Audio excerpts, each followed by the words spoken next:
Welcome in to another episode of my Dynasty Fantasy Football YouTube. Today, we're doing a different kind of episode, a special episode covering Scott Fishbowl. Make sure to like, comment, and most importantly, subscribe if you haven't. Let's get into it. So, we'll start with the format of Scott Fishbowl. So, I think this will be the first and only time I talk about anything redraft on this channel. But it is redraft league. 22 rounds, which is a lot. Third round reversal snake redraft league. And unlike most of your typical redraft leagues, there's no trading because this is a large contest. Like there's like 3,000, a lot, 3,000 something people in it. So obviously they can't have any trading and something like that because there's no way to keep track of all that. And then our lineup, different from past years. This is, I think, something that's interesting. Start 11 starters, one quarterback, one running back, one wide receiver, one tight end, one super flex, and 6 flex. On Sleeper, there's a required kicker instead of one flex, whereas on MFL, kicker may be played as a flex. And then half of the overall teams make the playoffs, which are done in a week-by-week eliminator format, of which some number of teams are eliminated each week. And then we have our best ball kind of finale, like best ball, where we cut 80% of the teams from week 16 to week 17. And then in week 17, we go from 50 teams to one winner. So you need a lot of upside in those weeks to win. Now, one of my favorite parts about Scott Fishbowl, can't talk, is that they have unique scoring every year. And this year, we've gone an interesting direction. Nerfing quarterbacks. One passing point for 50 yards. Typically, it's 1 for 25. So a 300-yard passer gets just 6 points for that. So nothing, really. 6-point passing touchdowns. For rushing, it's your usual 1 point for 10 yards, 0.1 point per yard. Then there's an additional half point for first down and a 0.25 point per carry. So running back's going to be important. Wide receivers, the typical yardage. They also get half a point per first down. For receiving, and then tight ends will get an extra 1 point for first down. So tight ends are really juiced. And then receptions, it's sliding PPR, half point for running backs, PPR for wide receivers, and 1.5 for tight ends. So tight ends are super juiced. Kicking, extra point is worth 3.3 points, and yards divided by 10 for a field goal. So a 50-yard field goal will be worth 5 points. The extra point is kind of the same thing. 3.3 points for that. And then there are some special teams rules. 10 points for a return tight end touchdown and 1 point for 5 return yards. So return yards are worth double regular yards and return touchdown is worth 10 points. I think it should be worth more like 15 or 20, but that would really encourage people to go for the returners. But what this means is anyone who has a returning role has a massive boost in Scott Fishbowl with the yards being worth double regular yards. Now, if you like my YouTube content, you should definitely sign up for the Patreon. You get my rankings, access to the Discord, and the ability to ask in advance questions for the YouTube videos, which we have later.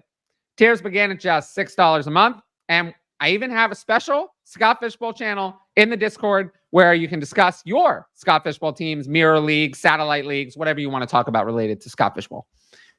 Of course, I'm also offering Patreon roster reviews, which are available only for patrons. And all Patreon support helps support my independent content on here, which is all done by me. So, I really appreciate the support on all of that. Now, what is the strategy in Scott Fishbowl? Number 1, quarterback scoring is insanely low. There are no bonus points for anything for quarterbacks. There are low points for passing yards. It's cut in half. Rushing quarterbacks have an extra edge with that point per carry. 0.25 points per carry is a lot. So it's a lot. It's a big boost to rushing attempts. So my guess is that fading quarterback is going to be the right move this year. It's not what I see people doing. I think it's a big mistake. Like Joe Burrow, who doesn't run really at all, is not worth a first-round pick in this format. I don't care that it's super flex. There are 9 other starters, including 6 flex. So I don't think Joe Burrow is worth a first-round pick. CJ Stroud, is he worth a first-round pick? I don't know. I don't think so. I saw Dak Prescott go in the first in one league. That's crazy. The players that should be taken in the first round are, of course, the running quarterbacks. Josh Allen, Jalen Hurts, Lamar Jackson. Clearly, those are first-round picks. Patrick Mahomes, to me, he probably runs enough that he should still be taken in the first round. Anthony Richardson is a risk. You have to acknowledge that he's a risk. Maybe. And then maybe Kyler Murray. But those two are on the fence for sure. Obviously, Christian McCaffrey, I think, would be my first overall pick in this format with a point per carry. And then, yeah. Returners are very interesting. So 10 points for touchdowns a lot, but it's not enough to make them appealing unless they also get return yards and probably also, something elsewhere. So the players to look at are the ones that could contribute something on offense in addition to returning. The big ones, Rashid Shaheed, Marvin Mims. Could they contribute something? Rashid Shaheed, I think, is the biggest boost because he could have a role on offense in addition to a role as a returner. So he's definitely someone that I'm looking at. And Greg Dortch, maybe too, as a sleeper. What else? Tight end, critical. You get an extra point for a first down and triple the PPR of running backs and 0.5 more than wide receivers. So I would say that in this kind of 6 flex format, tight ends could be flexed and you don't have mandated 3 wide receivers. So wide receivers, to me, lowest in this format in terms of versus a regular league. They're the lowest. And then I probably would rather have tight end a little bit higher. And then running back, I think more than usual because the PPC more than makes up for the half PPR that they lose. So running back's a little bit more valuable, wide receiver a little bit less, and tight end, instead of being the least important, is probably the most important of those 3 positions. For me, I expect tight end to go early and often. The one thing that I think could bring tight end down a little bit is there isn't that one clear tight end one, right? I mean, I have legitimately seen Sam Laporta, Trey McBride, Travis Kelce, and Mark Andrews be the tight end one for reputable analysts. I'd say 95% of people have one of those 4, but I would say it's a pretty even split between the 4. I don't think any of them are the tight end one for more than 35, 40% of rankers. So since there's 4 players with a claim to that, it's going to really be a variety between drafts to see where tight ends go. And then how do people value the next tier? Where do Dalton Kincaid, George Kittle, Kyle Pitts, Evan Ingram, maybe David Njoku go? For me, I think Dalton Kincaid will probably go a little bit too high. Because for me, he's a tier down, and for other people, he's in the top tier. And then, we'll see. Maybe George Kittle might come as a value. Just kind of what I'm thinking. But overall, there's not too much else to say. I'm very curious. The draft starts tomorrow, so we'll see how it goes. And yeah, I think the big thing is, are people going to stick to the early quarterback drafting that we had in previous years with the Scott Fishbowl, or are we going to do what I'm saying and fade quarterback? But we'll see. But yeah, I just wanted to do a quick little summary of Scott Fishbowl. There's not too much else to say about it. And maybe we'll do a special check-in episode as we go later in the season. Now, I want to answer some questions from the Patreon. They have nothing to do with Scott Fishbowl, but I want to make sure we get to those. In a 10-team Superflex PPR Dynasty startup, where should I go after the quarterback position? So typically, I devalue quarterback a bit in 10-team Superflex versus 12-team. On the Patreon, my ranks are for 12-team. 10-team has less quarterback scarcity. So in general, I'd push the value of quarterbacks a little bit down. I mean, I'd still be happy to take Patrick Mahomes, CJ Stroud, Josh Allen, Jalen Hurts, Lamar Jackson, maybe even Joe Burrow in the first round. But other than that, I'd be more open to starting with a wide receiver like Jamar Chase, Justin Jefferson, CeeDee Lamb, or Amon-Ra than I would be in a 12-team. I thought this one was very interesting. Where would Rome Odunze rank for you among wide receivers if he was in the 2022 rookie class? Would you take him over Drake London? What about 2021 and 2020 wide receivers? So it wasn't asked, but I would easily prefer Rome Odunze over any wide receiver in the 2023 class. It's a lot better than Jackson Smith-Njigba or anyone else in last year's class as a prospect. As for 2022, I think he'd be the best prospect in that class too. Now, this is just as a prospect. Of course, Garrett Wilson, Chris Olave, Drake London have worked out pretty well. But as a prospect, Odunze is better than any of them. He came into the NFL, my Dynasty ranks higher than any of them. So he'd be the best in that class. As for 2021, pretty simple. Jamar Chase is a significantly better prospect than Rome Odunze. And Rome Odunze is greater than everyone else. Better than Devonta Smith, better than Jalen Waddle as prospects. Those were flawed prospects. Odunze has really no flaws. And then in 2020, Odunze would clearly be the best prospect in that class as well. I know CeeDee Lamb has become a superstar, but CeeDee Lamb as a prospect was not a A-grade prospect, although he did work out.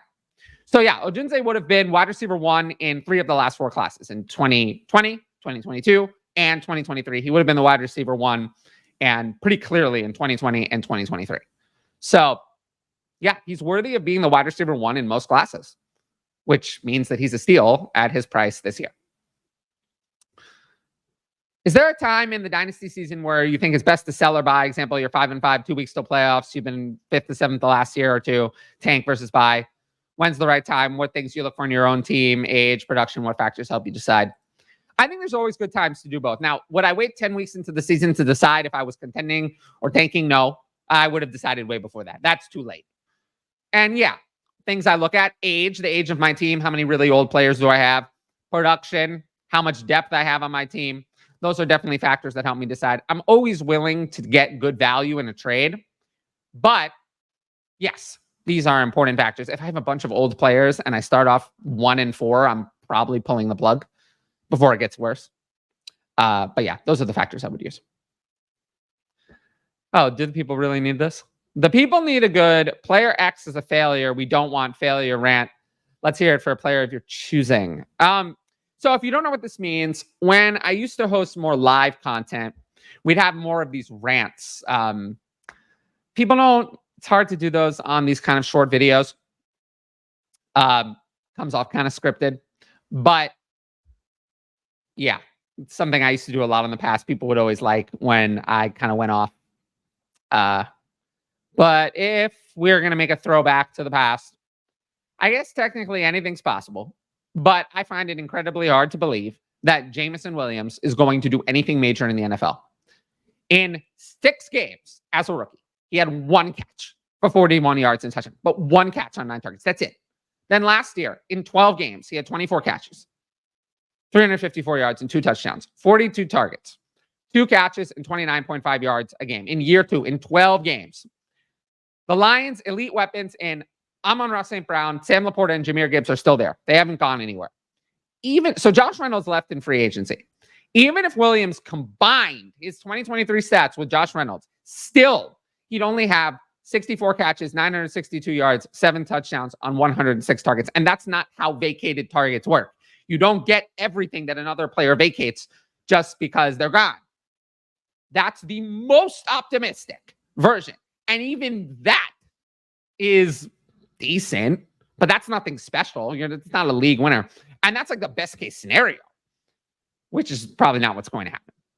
I don't see a path for Jameson Williams to be anything that we care about, ever. And yeah, just hoping that total failures like Williams are going to mysteriously bounce back after 2 years. That doesn't ever happen. I mean, never, right? I mean, has that ever happened? A player who's this unproductive in 2 years, then becoming good? I'm not sure. So someone who's earned that few targets and produced so little. So yeah, Jameson Williams, no interest. Now, if you like the video, make sure to drop a like and leave a comment with your thoughts, especially on the Scott Fishbowl-centric episode. Use the hashtag SFB14 on X if you want to talk about it. As always, the best way to support the channel is to subscribe, and don't forget to hit that notifications bell so you can be notified about all my exciting content as it drops. Of course, if you want my best fantasy football advice, it's available on the Patreon. We have Dynasty, Rookie, Redraft, Start Sit, Scott Fishbowl, and more. And every sign-up helps support my independent content. But once again, thanks for watching, and I'll see you all later.